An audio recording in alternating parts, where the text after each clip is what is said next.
श्री गणेशाय नमः। Hello friends, welcome to my channel. आज मैं आपके साथ में शेयर कर रही हूँ सकट चौथ व्रत की सरल पूजन विधि। सकट चौथ का व्रत माघ मास के कृष्ण पक्ष की चतुर्थी तिथि को किया जाता है। यह व्रत वैसे तो निर्जल रखा जाता है, लेकिन कुछ लोग इस व्रत को फलाहार खा करके भी करते हैं। इस व्रत में चंद्रमा को अर्घ देने का विशेष महत्व है। चंद्रमा को अर्घ देने के बाद ही इस व्रत का पारण किया जाता है। सकट चौथ की पूजा शाम के समय की जाती है। सुबह के समय हम स्नान आदि करके पीले वस्त्र धारण कर लेंगे। उसके बाद अपने घर के मंदिर में जैसे डेली पूजन करते हैं वैसे ही पूजन करेंगे और व्रत करने का संकल्प लेंगे। उसके बाद शाम के समय हम चौकी लगाते हैं, तो चौकी पर हम पीला वस्त्र बिछाएंगे और भगवान गणपति की मूर्ति को या फिर फोटो को अक्षत या फिर पुष्पों का आसन दे करके हम चौकी पर विराजित करेंगे। आप दूब घास का आसन दे करके भी गणपति जी को चौकी पर विराजित कर सकते हैं। अगर आपके पास में धातु की बनी हुई मूर्ति है, जैसे चांदी की या फिर पीतल की, तो आप उनको पूजन करने से पहले, विराजित करने से पहले पंचामृत से या फिर गंगा जल से स्नान जरूर करवाएं। अब इसके बाद भगवान गणपति के सामने हम तिल के तेल का दीपक या फिर शुद्ध देसी घी का दीपक विराजित करेंगे। ध्यान रखें, दीपक को आप तिल का या फिर पुष्पों का या फिर अक्षत का आसन जरूर दें। गंगा जल का छींटा देकर हम सभी का शुद्धिकरण कर लेंगे। भगवान गणपति जी को भाव रूप में स्नान करवाएंगे और दीपक प्रज्वलित कर लेंगे। अब फ्रेंड्स, जब सुबह के समय आप अपने घर के मंदिर में पूजा करेंगे तो आपको संकल्प किस तरीके से लेना है। हाथ में थोड़ा सा जल लेंगे, आप पुष्प रखेंगे, उसमें थोड़े से अक्षत या फिर तिल रखेंगे अपने हाथ में, और मन में आपको अपने गोत्र का नाम लेना है, कुल का नाम लेना है। इसके साथ ही आपको अपने पति का नाम लेना है, अपना नाम लेना है और बोलना है, मैं अपने संतान की दीर्घायु, अच्छे स्वास्थ्य और उज्जवल भविष्य के लिए यह व्रत करती हूँ और पूजन करने का संकल्प लेती हूँ। मेरा यह व्रत और पूजन निर्विघ्न संपन्न हो। ऐसा बोलते हुए आपने हाथ में जो अक्षत और पुष्प लिए होते हैं उनको अपने घर के मंदिर में गणपति जी के चरणों में अर्पित कर देंगे। उसके बाद शाम को आपको इस तरह से चौकी लगा करके पूजन करना है। फ्रेंड्स, अब देखिए, सकट चौथ की पूजा में फ्रेंड्स तिलकुट का बकरा बनाया जाता है। सकट चौथ की पूजा के लिए तिलकुट कैसे बनाया जाता है? तिल को भून लेते हैं, मिक्सर में ग्राइंड कर लेते हैं, उसमें गुड़ मिला करके यह मिक्सचर बनाया जाता है, उसे तिलकुट बोला जाता है। उसी तिलकुट का हम गणेश जी को आज के दिन भोग लगाते हैं और उसी तिलकुट से हम जो है बकरा बनाते हैं। किसी किसी के यहाँ पहाड़ बनाया जाता है तिलकुट का, तो आप पहाड़ बना सकते हैं। तो आपने अगर पहाड़ बनाया है या फिर बकरा बनाया है तो उसको हम चौकी पर विराजित कर लेंगे और उसके बाद हम अपने गणपति जी का रोली अच्छे से चंदन से पूजन करेंगे और उनको हम तिल अर्पित करेंगे। तिल आप इस पूजा में जरूर अर्पित करें। और आपने जो दीपक विराजित किया है तो दीपक का भी हमको इसी तरह से रोली अच्छा चंदन से तिल से पूजन करेंगे। और उसके बाद हम गणपति जी को दूब घास आज के दिन जरूर अर्पित करेंगे, क्योंकि गणपति जी को दूब घास बहुत प्रिय है। पुष्प अर्पित करेंगे, हो सके तो आप लाल पुष्प अर्पित करें गणपति जी को, नहीं तो आप कोई भी पुष्प अर्पित कर सकते हैं। इसके साथ ही फ्रेंड्स, सकट चौथ की पूजा में आप सफेद तिल या फिर काले तिल, कोई भी तिल यूज कर सकते हैं। जनेऊ अर्पित करेंगे तो जनेऊ पर आप हल्दी लगा करके अर्पित करें। इसके साथ ही फ्रेंड्स, अगर आपके पास जनेऊ नहीं है तो आप मौली अर्पित कर सकते हैं। यहाँ पर मैंने मौली में इत्र लगा करके भगवान गणपति जी को अर्पित किया है। अब देखिए फ्रेंड्स, कुछ लोगों के यहाँ सकट चौथ की पूजा सुबह के समय की जाती है और कुछ लोगों के यहाँ शाम के समय की जाती है। अगर आपके यहाँ सुबह के समय पूजा होती है तो पूजा हमें इसी तरीके से करनी होती है। इसके साथ ही कुछ लोगों के यहाँ तिलकुट का बकरा या फिर पहाड़ नहीं बनाया जाता है तो आप उसको स्किप कर सकते हैं। सिंपल तरीके से आप पूजन कर सकते हैं। अब फ्रेंड्स, हमने भगवान गणपति जी के सामने तिलकुट का बकरा विराजित किया है तो बकरे का पूजन भी हमें चंदन से, रोली से और अक्षत से करना है। पुष्प अर्पित करेंगे। अगर आपने पहाड़ बनाया है तो पहाड़ का पूजन भी आपको इसी तरीके से करना है। इसके बाद फ्रेंड्स, चूंकि सकट चौथ की पूजा में शाम के समय चंद्रमा को अर्घ दिया जाता है तो हमें जल का लोटा भी तैयार करना होता है चंद्रमा को अर्घ देने के लिए। तो आप पीतल का, तांबे का या फिर आप स्टील का लोटा भी ले सकते हैं। इसके बाद आप जो भी कलश लें उसके कंठ पर आप मौली जरूर बांध लें। साथ ही आप उस कलश पर चंदन से स्वास्तिक बना लें। इसमें हम शुद्ध जल भर देंगे, आप चाहते हैं इसमें गंगा जल भी डाल सकते हैं। इसके बाद हम इसमें कच्चा दूध डालेंगे, क्योंकि चंद्रमा को सफ़ेद चीज़ें प्रिय होती हैं। इसमें हम चंदन डालेंगे, रोली डालेंगे, अक्षत डालेंगे। इसके बाद हम इसमें तिलकुट डालेंगे, जो तिलकुट हमने बनाया होता है। गुड़ का और तिल का, उसको डालेंगे। इसमें सफ़ेद पुष्प डालेंगे क्योंकि चंद्रमा को सफ़ेद पुष्प अर्पित किया जाता है। इस तरह से चंद्रमा को अर्घ देने के लिए हमारा जल का लोटा तैयार हो जाता है। इस जल के लोटे को हम भगवान गणपति जी के पास में विराजित कर देंगे। इसके बाद हम गणेश जी को भोग लगाएंगे।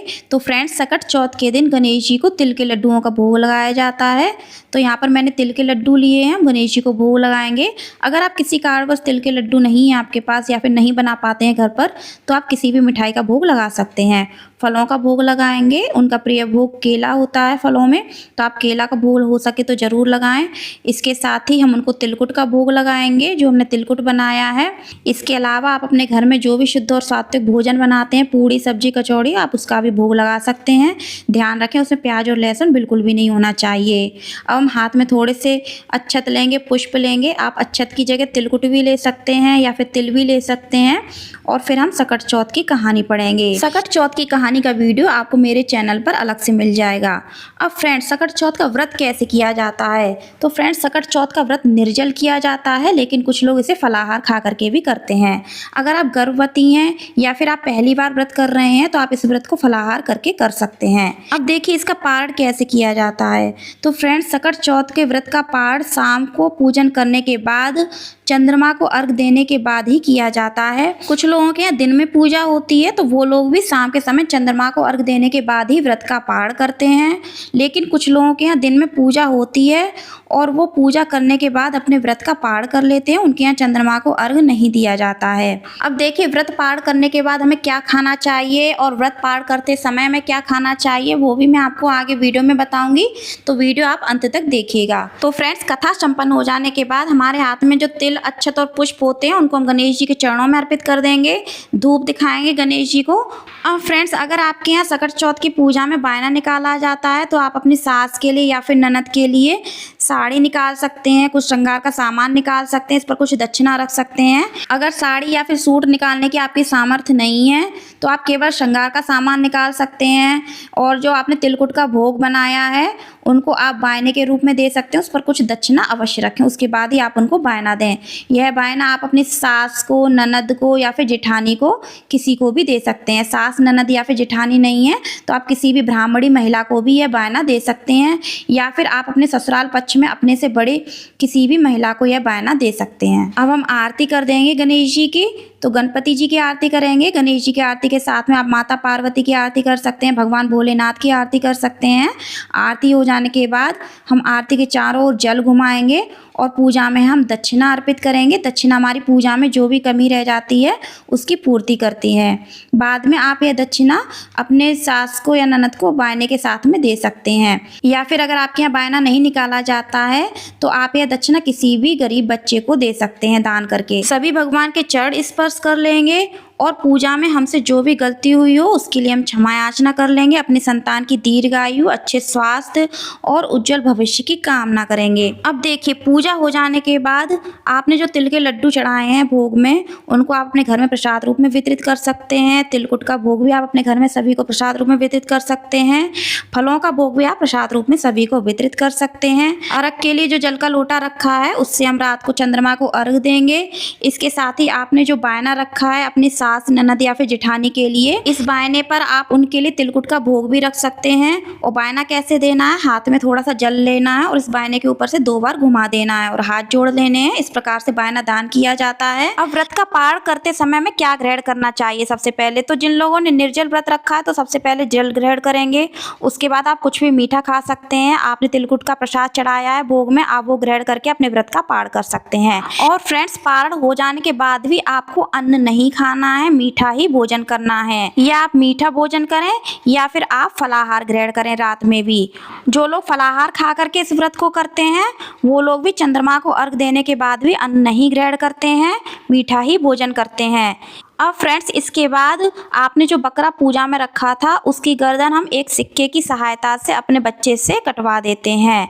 अगर आपने पहाड़ रखा है तो अगले दिन स्नान आदि करने के बाद इसी चौकी पर हम भगवान गणेश जी की पूजा करेंगे, भोग लगाएंगे। किसी भी मीठे का उनको भोग लगा सकते हैं और उसके बाद अपने बच्चे से या फिर पति से पहाड़ पर प्लस का निशान बनवाएंगे सिक्के से। इस तरीके से पहाड़ भी तुड़वाया जाता है। ध्यान रखें, यह काम हमें पुरुषों के द्वारा ही करवाना है। या तो अपने पति से करवाएं या फिर आप अपने लड़के से करवाएं। बनवाएं। इसके साथ ही फ्रेंड्स पहाड़ वाले तिलकुट का भोग या फिर बकरे वाले तिलकुट का भोग महिलाएं खुद ग्रहण नहीं करेंगी। इस भोग को घर में सभी लोग प्रसाद रूप में खा सकते हैं, लेकिन आपको स्वयं ग्रहण नहीं करना है। इसके अलावा फ्रेंड्स जनवरी 2026 में सकट चौथ 6 जनवरी को है। चंद्रोदय रात को 8:54 के आसपास हो जाएगा। कोहरे के कारण आपको चंद्र दर्शन होने में थोड़ी बहुत देर भी हो सकती है। तो फ्रेंड्स वीडियो कैसी लगी कमेंट करके जरूर बताना। मिलते हैं फिर किसी नई वीडियो के साथ में, तब तक के लिए राधे राधे। ओम गंग गणपतये नमः।